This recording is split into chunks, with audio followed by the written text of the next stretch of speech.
Season 1ல பார்த்தீங்கன்னா கள்ளக்காதல் வச்சுருந்தீங்க அண்ட் விமன் அப்யூஸ். சீசன் 2லையும் பார்த்தீங்கன்னா ஒரு விமன் சென்ட்ரிக் ஸ்டோரி எடுத்து தான் இது பண்ணுறீங்க. ஸோ இந்த மாதிரி விமன் சென்ட்ரிக்காக நீங்கள் வந்து காமிச்சு என்ன சொல்ல வரீங்க ஆக்சுவலாக? இது 2-3 பிரச்சனை அதில் வந்து ஃபஸ்ட் திங் வந்து விமன் சென்ட்ரிக்ன்றது அந்த வார்த்தை தவிர நான் ஒரு கேள்வி கேட்குறேன். விடாமுயற்சியோ அல்லது வந்து தெரியும் இந்த மாதிரி படங்கள்லாம் மென் சென்ட்ரிக் படம்னு சொல்லுவாங்க. Women's Day முடிஞ்சிருக்கு. Any message you want to give out for the women out there? They are just one among us. நம்ம அப்படி சொல்லும் போதே என்ன ஆயிடுது, அவங்கள நம்ம வந்து தனிமைப்படுத்துறோம்னு ஆயிடுச்சு. அவங்க வந்து தள்ளி இருக்காங்க, அவங்க வேற மாதிரியான ஆளு.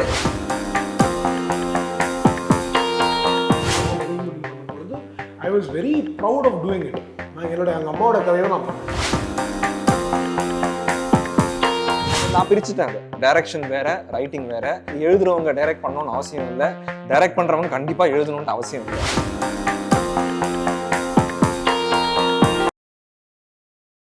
ஹாய் ஹலோ வணக்கம் ஓஎட் சினிமா நேயர்களே, நான் உங்க விஜய் தயா. இன்னைக்கான நேர்காணல்ல நம்மளோட யார் இணைஞ்சிருக்காங்க அப்படின்னா சுழல் 2ஓட இயக்குனர்கள் பிரம்மாஜி மற்றும் சர்ஜுன் அவர்கள் தான் நம்மளோட இணைஞ்சிருக்காங்க. வாங்க அவங்க கிட்ட பல விஷயங்கள் கேட்டு தெரிஞ்சுக்கலாம். வணக்கம், எப்படி இருக்கீங்க? நல்லா இருக்கும். சீசன் 1 பார்த்தீங்கன்னா 2022ல வந்தது. சீசன் 2 பார்த்தீங்கன்னா 2025. ஸோ அங்கே ஏதோ ஒரு கனெக்ட் இருந்தால் தானே, அந்த ஞாபகம் இருந்தால் தானே ஆடியன்ஸ் இதை போய் பார்த்துட்டு இதையும் வந்து ஏற்றுப்பாங்க. 3 வருஷம் கேப்பில் எப்படி ஆடியன்ஸ் ஞாபகம் வச்சு ஏற்றுப்பாங்கன்னு நினச்சிங்க? இல்லை, ஆக்சுவலாக அவசியம் இல்லை. இப்போ பார்த்தீங்கன்னா சீசன் 2வை நீங்கள் ஜஸ்ட் லைக் தான் எடுத்து பார்த்தீங்கன்னாலும் நீங்கள் சீசன் 1 பார்க்க வேண்டிய அவசியமே இல்லை. அது ஞாபகப்படுத்தணுன்ற அவசியம் இல்லை. ஏன்னா நீங்கள் இப்போ சீசன் 2 பார்த்துருப்பீங்கன்னு நினைக்கிறேன். நீங்கள் ஜஸ்ட் லைக் தட் சீசன் 1 பார்க்காமலே பார்த்தாலும் ஒரு புதுசாக 2 கேரக்டர்ஸு இவங்களுக்கு பின்னால் ஒரு சின்ன சம்பவம் நடந்துச்சுங்கிறதுக்கான ஒரு சின்ன ரிமைண்டர் மட்டும் அதுலேயே இருக்குது. ஏன்னா அந்த கதைக்குள்ளே பேச போகிறாங்க, வைக்க போகிறாங்க. இதில் முழுக்க வேற ஒரு கதை, இதில் வேற ஒரு கான்ஃப்ளிக்ட்டு. இதில் இங்கேருந்து ஆரம்பித்து அந்த கேரக்டர்ஸ் என்னவா க்ரோவாக வராங்க, ரொம்ப டீட்டெயிலாக இருக்குது. அதனால் ஃபஸ்ட்டு திங் வந்து இது அதுக்கான அவசியமே இல்லை. 1. 2வது சீசன் 2 பார்த்துட்டு இது ரொம்ப பிடிச்சிருக்குன்றவங்களுக்கு சீசன் 1 போய் திருப்பி பார்க்கலாம். அப்பவும் அது செம்மையாக ஒர்க் ஆகும். ஏன்னா இந்த கதையை பார்த்துட்டு அந்த கதையும் பார்க்கலாம், அந்த கதையை பார்க்காமலும் இதை பார்க்கலாம். எதுவுமே வந்து தனித்தனியாக ஒர்க் ஆகுங்கிறது தான் அதோடைய பியூட்டி. பட் கான்ஃபிடன்ஸ் வந்து வந்தது சீசன் 1 ஹிட் ஆனதுல தான். 3 வருஷம் கேப் நீங்கள் சொன்னீங்க, கரெக்ட். பட் 3 வருஷம் ஃபாலோ அப் இருக்கும் அப்படின்னா, ஏன்னா சீசன் 1 பார்த்து எல்லாருக்கும் பிடிச்சி போய் பாராட்டி அது பெரிய ஹிட் ஆச்சு. ஸோ அது வந்து மைண்டில் இருக்கு அவங்களுக்கு. ஸோ சீசன் 1 இப்படி இருந்துச்சு, அது செம ஹிட் ஆச்சு, okay let's go to season 2 already மைண்டில் ஆடியன்ஸ் இருந்துச்சு. ஸோ அந்த கேப்ன்றது 2.5 years கேப்ன்றது ஆக்சுவலாக ஒரு பெரிய கேப் கிடையாது. இவ்வளோ பெரிய ஷோ வந்து மவுண்ட் பண்ணி எழுதி எடுக்கிறதுக்கே 1.5 வருஷம் ஆகிடும் உங்களுக்கு. The hit status of the first show, first season definitely help in second. Largely உங்களுக்கு இப்போ வந்து நான் பார்த்த வரைக்கும் நிறைய பேர் வந்து சீசன் 1 பார்க்கவே இல்லை, ஆனால் அதை கேள்விப்பட்டிருக்காங்க. நிறைய இடத்துல கேள்விப்பட்டு சுழல் கேள்விப்பட்டதுனால புது ஆட்கள் பார்த்ததுங்கிறது ஒரு பெரிய கேட்டகரி. அதை தவிர்த்து ஆப்வியஸாக முதல் சீசன் பார்த்தவங்க எல்லாரும் வெயிட் பண்ணிட்டு இருந்தாங்க, இன்னொரு சீசன் வருமானதை வெயிட் பண்ணிட்டு இருந்தாங்க. அந்த வெயிட் பண்ணவங்களுக்கு ஏற்ற மாதிரி இந்த சீசன் வந்த உடனே இம்மிடியட்டாக they binge watch this also. So அந்த நம்பர் ஆஃப் பீப்புளும் அதில் இருக்காங்க. சூப்பராக சொன்னீங்க. அண்ட் சீசன் 2ல பார்த்தீங்கன்னா நிறைய ஃபீமேல் கேரக்டர்ஸ் இருக்காங்க அண்ட் எல்லாருமே வந்து ஸ்ட்ராங் கேரக்டர் போர்ட்ரேல் தான் சொல்லணும். ஸோ இருக்கிற கேரக்டர்ஸில் ஸ்ட்ராங் விமன்னா நீங்கள் யாரை எடுத்து காட்டுவீங்க? நீங்கள் ஒருத்தர் சொல்லணும், நீங்கள் ஒருத்தர் சொல்லணும். எனக்கு வந்து மாலதி கேரக்டர் ரொம்ப பிடிச்ச கேரக்டர். செல்லப்பாவோட ஒய்ஃபாக வரோம். ஐ திங்க் அவங்களோட கேரக்டர் வந்து எழுதின விதமும் வந்து ரொம்ப அழகாக எழுதியிருப்பாங்க. ஸோ ஃபஸ்ட்டு வந்து பயங்கர அன்னோன்யமாக இருக்கிற ஒரு husband and wife, and husband இறந்துடுறாரு. இறந்த போது அவங்களோட பெயின், ட்ராமா, அந்த ட்ராமாவில் இருக்கும்போது யார் கொன்னாங்கன்னு தெரியல. ஸோ அந்த ஒரு க்ளோஷர் கிடைக்காத ஒரு ஆள் அவங்க. அப்படி இருக்கும்போது அவங்களுக்கு ஒரு பெருசாக ஒரு குண்டை ஒன்று தூக்கி போடுறாங்க, உங்கள் ஹஸ்பண்ட் வந்து சம்திங் அப்படின்ட்டு. அண்ட் அதை அவங்களால ஜீர்ணிக்க முடியாத ஒரு பர்ஃபார்மன்ஸ் கொடுக்கணும். பட் ஸ்டில் என்னன்னா back of the mind are அவங்களுக்கு வந்து ஒரு ஹிஸ்ட்ரி ஆஃப் 30 years ஒன்னா இருந்திருக்காங்க, ஹஸ்பண்ட் அண்ட் ஒய்ஃபா சந்தோஷமா இருந்திருக்காங்க. அது வந்து ஒரு பர்டிகுலர் டைம்ல வந்து உடையிற நிலைமைக்கு போகுது. ஸோ அந்த ஒரு மாரல் டைலமா ஒன்று சூப்பராக பண்ணியிருப்பாங்க அந்த கேரக்டர். அண்ட் அது அழகாக ஒரு க்ளோஷரும் இருக்கும். 7th எபிசோட்ல ஒரு க்ளோஷரும் கொடுத்துருப்பாங்க. ஸோ ஓகே, ஆக்சுவலாக அவங்க வாழ்ந்த வாழ்க்கைன்றது அது வந்து அர்த்தம் இருக்கா இல்லையான்ட்டு ஒரு டவுட் ஒன்று வந்து தாண்டி போய் she would have come to a closure, which is what I liked about that. எனக்கு வந்து எல்லா கேரக்டர்ஸும் ரொம்ப close and important. But I will talk about a character which is not in the show, which is Gayathri. Gayathri herself is brilliant character and personality who has created all these கேரக்டர்ஸ்ல. So என்னன்னா உங்களுக்கு வந்து இப்போது we have been talking a lot about feminism, we have been talking a lot about women liberty and all these things, but a lot of people are trying to somewhere out of the way போய் glorify பண்ணுற அந்த ஸ்பேஸ்க்குள்ளே போய் மாட்டிக்குவோம். அந்த க்ளோரிஃபிகேஷன்லாம் தாண்டி எல்லாரும் ஹியூமன் பீயிங்ஸ் தான், and you can be okay to be flawful அப்படிங்கிற அந்த கேரக்டர்ஸை க்ரியேட் பண்ணுறதுக்குல I really see it as a very big power. என்ன சொல்கிறது, இத்தனை கேரக்டர்ஸை எல்லா டைமென்ஷன்ஸ்லேயும், ஏன்னா அதை வந்து இப்போ நான் வந்து மகளிர் மட்டும்னு ஒரு படம் எடுத்திருக்கேன் which is women centric. Sarjun வந்து நிறைய படங்கள் வந்து ஷார்ட் ஃபிலிம்ஸாகவும் ஃபீச்சர் ஃபிலிம்ஸாகவும் விமன் சென்ட்ரிக்காக எடுத்திருக்காரு. நான் எப்போவுமே என்ன சொல்லுவேன்னா, ஒரு மேன் வந்து ஒரு விமன் சென்ட்ரிக்கா இல்லை அது சோ கால்ட் விமன் சென்ட்ரிக்கா அல்லது வந்து விமனை பற்றி ஒரு படம் எடுக்கிறதுக்கும் ஒரு உமனே வந்து ஒரு விமனை பற்றின ஒரு போர்ட்ரேயல் பண்ணுறதுக்குல ரெண்டு பேரும் பெரிய வித்தியாசம் இருக்குது. ஸோ அந்த வித்தியாசத்தின் அடிப்படையில் I really admire Gayathri for creating these kind of characters which is got strength, power, vulnerability, flaws. I think that is the beauty of it and very happy and proud to be part of it. So Suzhal season 1ல் பார்த்தீங்கன்னா கள்ளக்காதல் வச்சுருந்தீங்க and women abuse. Season 2லையும் பார்த்தீங்கன்னா ஒரு women centric story எடுத்து தான் இது பண்ணுறீங்க. ஸோ இந்த மாதிரி விமன் சென்ட்ரிக்காக நீங்கள் வந்து காமிச்சு என்ன சொல்ல வரீங்க ஆக்சுவலாக? இது 2-3 பிரச்சனை. அதில் வந்து ஃபஸ்ட் திங் வந்து விமன் சென்ட்ரிக்ன்றது அந்த வார்த்தை தவறான வார்த்தை நான் நினைக்கிறேன். இது வந்து எல்லாரும் நம்ம சேர்ந்து இப்போது நான் ஒரு கேள்வி கேட்குறேன். இப்போ வந்து விடாமுயற்சியோ அல்லது வந்து தெரியோ இந்த மாதிரியான படங்கள்லாம் மென் சென்ட்ரிக் படம்னு சொல்கிறோமா? இல்லை. ஏன் சொல்கிறது இல்லை? அப்புறம் ஏன் இதை மட்டும் நம்ம விமன் சென்ட்ரிக் படம்னு சொல்கிறோம்? ஒரு ஃபீமேல் பேஸ்டு ஒரு கான்செப்டாக அது ஏன் மேல் பேஸ்டுன்னு அதை சொல்கிறது இல்லை? வித்தியாசம் இருக்குல்ல. என்னன்னா உங்களுக்கு அடிப்படையாக நம்ம வந்து ரெகுலராக நம்ம ஒன்று பண்ணிக்கிட்டே இருந்தோம், அதுலேருந்து வேறு மாதிரியாக மாறி பண்ணும்பொழுது அதை பிராண்ட் பண்ணுறோம். ஆக்சுவலாக அப்படி பார்க்க வேண்டிய அவசியம் இல்லைங்கிறேன். Men are required for women and women are required for men. அந்த சொசைட்டியில் தான் நம்மள எல்லா ஸ்பீஷீஸும் இந்த உலகத்தில் வாழ்ந்துக்கிட்டே இருக்குது. நம்ம அது அப்படி தான் பார்க்கணும்னு நான் நினைக்கிறேன். ஏன்னா an issue for a women is an issue for a man also. அந்த ஏரியாவில் இருந்தால் நம்ம கன்சீவ் பண்ணவே ஆரம்பிக்கணும் அப்படின்னு நான் நினைக்கிறேன். அது ஒன்று. ரெண்டாவது, இந்த கள்ளக்காதல்ங்கிற வேர்டு இருக்குல்ல, அது வந்து இந்த கள்ளக்காதல்ங்கிற வேர்டு கிடையாது. That is not that. It is basically having different relationships, அவ்வளோதான். அந்த ரிலேஷன்ஷிப்ஸில் வந்து நம்ம அதை க்ளோரிஃபை பண்ணவும் இல்லை, அது சரினோ தவறுனோ அதை பற்றிலாம் நம்ம அதுக்குள்ளே போகவே இல்லை. ஆனால் அந்த டெர்மினாலஜிஸே வந்து we are not getting there at all. நம்மளுடைய படங்களோ கதைகளோ எல்லாமே வந்து ஹியூமன் ரிலேஷன்ஷிப்ஸ் வெவ்வேறு இடங்களில் வேறையாக இருக்குது. அதுக்குள்ளே இருக்கக்கூடிய இன்ட்ரெஸ்டிங்கான மொமெண்ட்ஸ் தான் நம்ம பார்க்க வேண்டியிருக்கு. அதை தான் நம்ம கேப்சர் பண்ண வேண்டியிருக்கு. அது எதனால் நடக்குது, ஏன் நடக்குது, அதுக்குள்ளே தான் நம்ம அதை போய் பார்க்க வேண்டியிருக்கு. அது ஒரு நெகட்டிவ் கொனோட்டேஷன் கொடுக்க வேண்டிய அவசியம் இல்லை. அதுக்குள்ளே வந்து நெகட்டிவாக பார்க்குறதுக்கு எதுவுமே இல்லை. ஒவ்வொருத்தருக்கும் அவங்கவுங்க லைஃப்பை பற்றின தேர்வுகள் இருக்குது, சாய்ஸஸ்.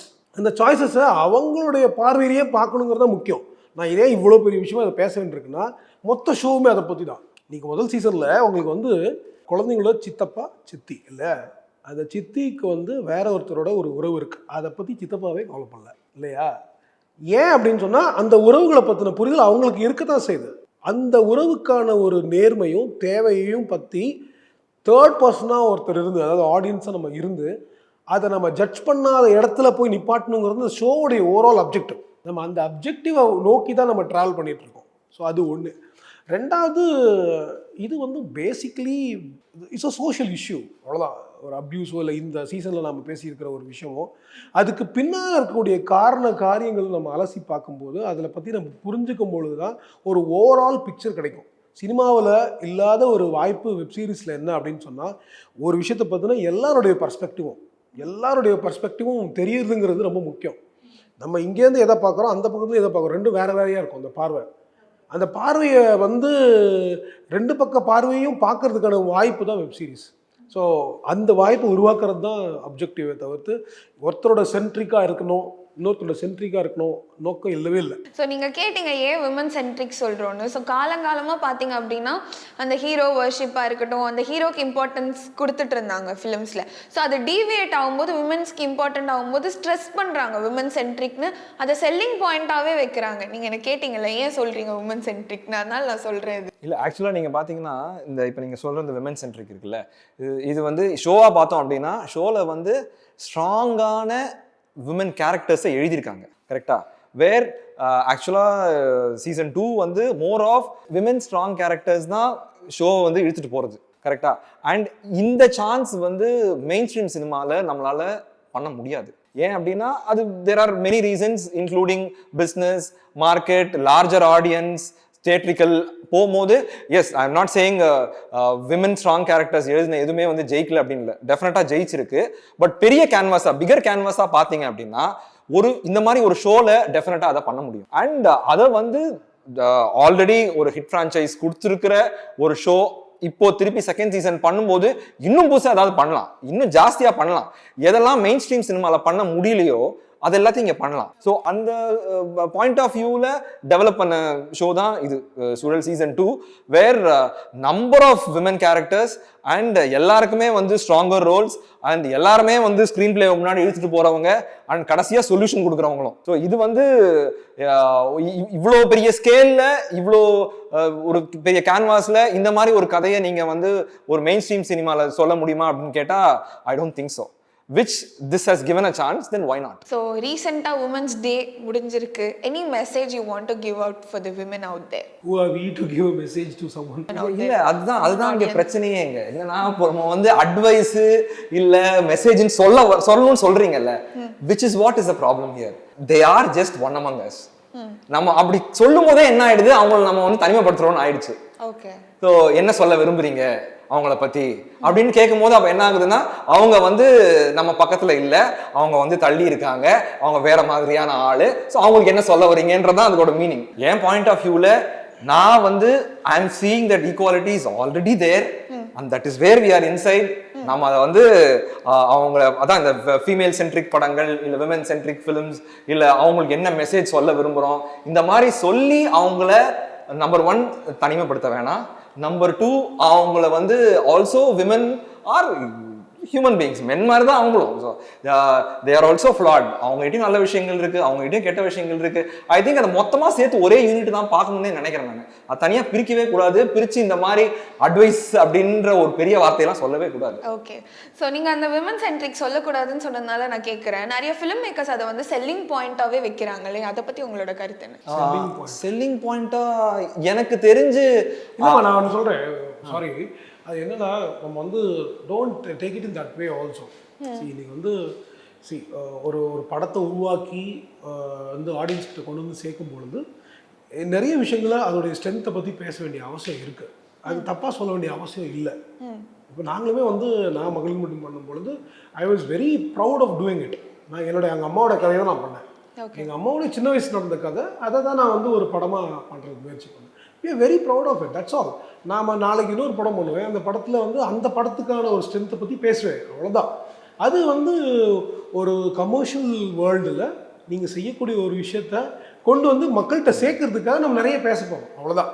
அப்போது அதுக்கான ஸ்ட்ரென்த்தை பற்றி பேசுறது தானே தேவை இல்லையா? ஸோ ஒரு ஃபீமேல் லீட் கேரக்டரை வச்சு ஒரு படம் பண்ணாங்க அப்படின்னா கண்டிப்பாக அதை பற்றி பேசி தான் ஆகணும் வெளியே. That is the strength of the film நமக்கு தெரியும். As a creator, as a டைரக்டராக எனக்கு தெரியும். அதை நான் வந்து ஆடியன்ஸ்க்கு சொல்கிறேன், படம் வரதுக்கு முன்னாடி ப்ரொமோஷன்ஸில் சொல்கிறேன். ஸோ அது வந்து எனக்கு எந்த விதத்துலையும் அது வை இஸ் தட் அப்படின்ற கேள்வியே இல்லைன்னு தான் தோணுது. சீசன் 2ல பார்த்தீங்கன்னா 1 விட ஏகப்பட்ட ட்விஸ்ட் அண்ட் டர்ன்ஸ், ஏகப்பட்ட நெயில் பைட்டிங் சீன்ஸ்.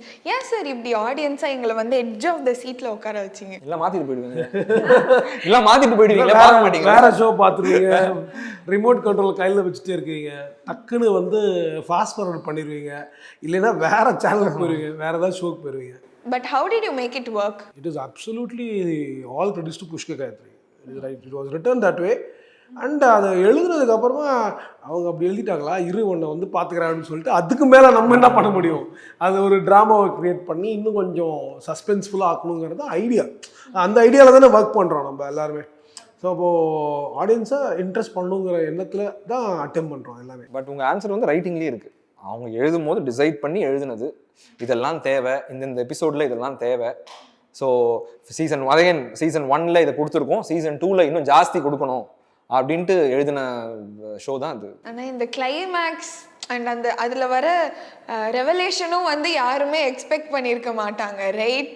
ஸோ அங்கே வச்சு இங்கே ட்விஸ்ட்டை. ஸோ அதை பற்றி அந்த கிளைமேக்ஸ் சீக்வன்ஸ் ஷூட்டிங் அதை பற்றிலாம்? நம்ம கிளைமேக்ஸ் வந்து ஒரு பெரிய ட்ராமா தான். அதில் வந்து கொஞ்சம் ஸ்டண்ட் கோரியோகிராஃபி இருக்குது ஒரு பக்கம், இன்னொரு பக்கம் டான்ஸ் கோரியோகிராஃபி இருக்குது, பேரலல்ஸ் இருக்குது, இன்னொரு பக்கம் ஒரு சேஸ் இருக்குது, அதுக்கப்புறம் இதெல்லாம் தாண்டி இமோஷனலான ஒரு பொசிஷனும் இருக்குது. என்னென்னா இவ்வளவும் பேசியாச்சு, ஒரு சம்பவம் நடந்ததுக்கு அந்த சம்பவத்துக்கு பின்னாடி இருந்தவங்கள பற்றி பேசியாச்சு, அவங்க ஏன் எதுக்குங்கிறத பற்றிலாம் பேசியாச்சு. இது எல்லாத்துக்கும் ஒரு முத்தாய்ப்பான ஒரு கிளைமேக்ஸ் இருக்கணும். அப்போது அது வந்து மித்தாலஜியை ஒட்டி இருக்கணும். ஆனால் அதை தாண்டி இன்றைக்குள்ள கண்டெம்ப்ரரி வேர்ல்டில் நம்ம உருவாக்கி வச்சுருக்கிற ஒரு சிஸ்டமில் நம்ம கிரியேட்டர்ஸாக புஷ்கராத்திரி டிரெக்டர்ஸாக நாங்களும் என்ன சொல்ல போகிறோம், அங்கே தான் வந்து அந்த மித்தாலஜியையும் தாண்டி நம்ம ஷோ நிற்கணும். இவ்வளோ பேராசைகளோடு தான் நாங்கள் செய்கிறோம். இது எல்லாமே ஒரு வகையில் பேராசைகள் தான். அது வந்து ஆடியன்ஸ் தான் அது பார்த்துட்டு எவ்வளவு பிடிச்சிருக்குன்றத சொல்லணும். இன்றைக்கி எங்களை ஒவ்வொருத்தரும் சொல்ல ரொம்ப மகிழ்ச்சியாக இருக்குது. சாரோட எபிசோட்ஸ் அது மொத்தமாகவே டைரக்ட் பண்ண சாரோட எபிசோடு தலைவர் வந்து எல்லாத்துலேயும் இருந்தார், எங்கள் கூடிய தான் இருந்தாப்புல, எல்லாம் சேர்ந்து தான். நான் வந்து ஷூட்டிங் எக்ஸ்பீரியன்ஸாக நான் சொல்கிறேன். பட் சொன்ன மாதிரி 3 கதை வந்து இன்டர்கட் ஆகிட்டு இருக்கோம். ரொம்ப ஸ்கேல் பெருசு ஷூட் பண்ணது. அதாவது ஷூட்டிங் அங்கே வந்து புஷ்கர் காயத்ரி இருந்தாங்க, சாரை டைரக்ட் பண்ணிருந்தாரு, நான் ஆல்மோஸ்ட் ஃபர்ஸ்ட் ஏடியா தான் இருந்தாங்க. ஏன்னா அவ்வளோ க்ரௌடு, இந்த கோஆர்டினேஷன் வந்து அந்த கிளைமேக்ஸ் சீக்வன்ஸுக்கு பண்ணது சாதாரண வேலையே கிடையாது. ஸோ எக்ஸ்ட்ரீம் வெயில், சரியான வெயில். மார்ச்சில் ஷூட் பண்ணியிருந்தோம் பாண்டிச்சேரியில், அதுவும் பீச்சில். ஸோ அங்கே வந்து நானோ இல்லை சாரோ இல்லை புஷ்கர் காயத்ரியோ தாண்டி ஐ திங்க் அது என்டையர் கிளைமேக்ஸ் வந்து இப்போ பார்க்குற மாதிரி ஒரு ஒரு ஒரு எக்ஸ்பீரியன்ஸ், தியேட்ரிக்கல் எக்ஸ்பீரியன்ஸ் கொடுக்கறதுக்கு காரணம் வந்து அங்கே இருந்த ஜூனியர் ஆர்டிஸ்ட், அங்கே இருந்த மேக்கப் ஆர்டிஸ்ட், அங்கே எங்களுக்கு அந்த சீக்வன்ஸுக்குன்னு எக்ஸ்ட்ரா அசிஸ்டன்ட் டைரக்டர்ஸ் நிறைய பேர் வந்தாங்க, ஒர்க் பண்ணாங்க, லோக்கல் மேனேஜர்ஸ் ஒர்க் பண்ணாங்க. ஸோ இது வந்து கம்ப்ளீட்லி ஒரு டீம் எஃபர்ட் தான். அந்த லாஸ்ட் கிளைமேக்ஸ் சீக்வன்ஸ் மட்டும் நீங்கள் பார்க்குறது it's not one man's. Pushkar Gayathri எழுதிட்டாங்க, பெருசாக எழுதிட்டாங்க, பட் அதை வந்து கொண்டு வரத்துக்கு வந்து எக்கச்சக்க பேர் ஒர்க் பண்ணாங்க. அண்ட் அதோட ரிசல்ட் வந்து நான் ஷூட்டில் இருந்தேன், எடிட்டில் உட்காரல, ஏன்னா அது அவரோட எபிசோட், சார் எடிட் பண்ணாரு. அதுக்கப்புறம் கடைசியாக கட்டை பார்த்தேன். நான் பார்க்கும்போது எனக்கே வந்து ஒரு பிரமிப்பு வந்துச்சு. நாம வந்து I think we have pulled off one of the biggest shows in the country அப்படின்ட்டு தோணுச்சு. அதோட ஆடப் ஆகி சொல்கிறது ரொம்ப இம்பார்ட்டன்ட்னா editor and the music director, இவங்க 2 பேரும் வந்து அதை வந்து அவ்வளவு ரொம்ப நுணுக்கமாக இந்த பேரல்ஸ் ஒர்க் பண்ணி கொடுத்துருக்காங்க. அதுக்கு வந்து அவங்களுக்கு நீங்கள் பார்த்துருப்பீங்க, மியூசிக்கலாக சேஞ்ச் ஆகும். 18 பாட்டோ என்னமோ. அது ஓவராலாக நான் சொல்றது கிளைமேக்ஸ் பொறுத்த வரல மட்டும் சொல்றேன். ஓகே. அப்போது அந்த மியூசிக்கலாக சேஞ்ச் ஆகணும், பட் ஸ்டில் சேஞ்ச் வந்து ரொம்ப அப்ரப்டாக ஃபீல் ஆகவும் கூடாது. இவ்வளோ சேலஞ்சஸோடு ஒர்க் பண்ணும்போது நீங்கள் ஓவராலாக வெளியில் உட்காந்து பார்க்கும்போது செட்டில் அவ்வளோ பேர் உட்காந்து அவ்வளோ பேர் வேலை பார்த்துருந்தாலும் அது எல்லாத்தையும் கோஆர்டினேட் பண்ணி அதை வந்து ப்ரெசென்ட் பண்ணும்போது எடிட்டராக ஒரு மியூசிக் டைரக்டராக இவங்க வந்து கெவினும் சாம்சீஸும் வந்து அமேசிங்கான ஒர்க். ஏன்னா அவங்க தான் எங்களுக்குமே ஒரு ப்ரெசன்டேஷனை கொடுக்குறாங்க, இது இப்படி இருக்க போகுது இப்படி இருக்க போகுது. அப்போது ஒவ்வொரு படிக்கட்டுலையும் அது கொஞ்சம் கொஞ்சமாக அப்படியே ஏறி வர்ற ஒரு விஷயந்தான். எங்களுக்கே யோசிச்சு பார்த்து பேச தான் மலைப்பாக இருக்குது, எப்படி அதெல்லாம் நடந்துச்சு அப்படின்ற மலைப்போட தான் இருக்குது. Thank you so much. சுழல் பற்றி நிறையா பேசிட்டோம்.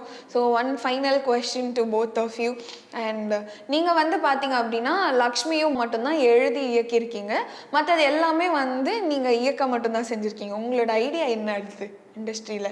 எனக்கு வந்து ஒன்று தான் நான் என்னோட ஸ்ட்ரென்த் என்னன்னு கண்டுபிடிச்சது. I think I can direct well. And ரைட்டிங்காக I am okay to take any one L story if I like it. எனக்கு பிடிச்சிருந்தது அப்படின்னா டெஃபரெண்ட்டாக எடுத்து அடாப்ட் பண்ணி எனக்கு டைரக்ட் பண்ணுறது I am very happy. And நான் பிரிச்சுட்டேன், அது டைரக்ஷன் வேறு, ரைட்டிங் வேறு. எழுதுறவங்க டைரக்ட் பண்ணணும்னு அவசியம் இல்லை, டைரக்ட் பண்ணுறவங்க கண்டிப்பாக எழுதணுன்ட்டு அவசியம் இல்லை. இது ரெண்டும் வேறு டிபார்ட்மெண்ட்டு, ரெண்டும் வேறு ஆளுங்க செய்ய வேண்டியது. இன்ஃபேக்ட் வேறு ஆளுங்க செஞ்சால் ப்ராடக்ட் இன்னும் ஸ்ட்ராங்காக வரும் தான் தோணுது. ஏன்னா ஆஸ் ரைட்டர்ஸ் அவங்களுக்கு ஒரு ஸ்ட்ரென்த் இருக்குது. ஸோ உட்காந்து கண்டினியூஸாக புக்ஸ் படிக்கிறது எழுதுறதுன்றது அது ஒரு தனி கலை. அண்ட் இயக்கம்ன்றது அது வேற.